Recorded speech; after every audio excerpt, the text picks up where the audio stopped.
পবিত্র ঈদ উল আজহা উপলক্ষে জমে উঠেছে সোনাইমুড়ি উপজেলার ১০ নং আমিশাপাড়া ইউনিয়নের ঐতিহ্যবাহী আমিশাপাড়া খলিলুর রহমান ডিগ্রি কলেজ মাঠে গরুর বাজার। বাজারকে ঘিরে ক্রেতা ও বিক্রেতাদের মধ্যে দামাদামি চলছে।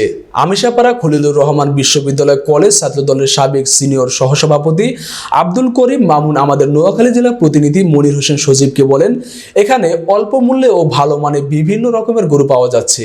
যাদের পছন্দের ও ভালো মানের গরু প্রয়োজন আপনারা দ্রুত আমিশাপাড়া বাজারে চলে আসেন। তিনি সকলকে আমিশাপাড়া ইউনিয়নের পক্ষ থেকে ঈদ উল আজহার শুভেচ্ছা জানান।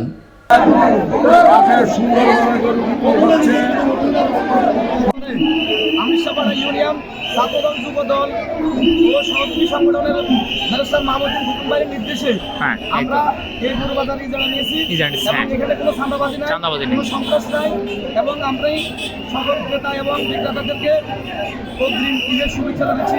ঈদ মুবারক।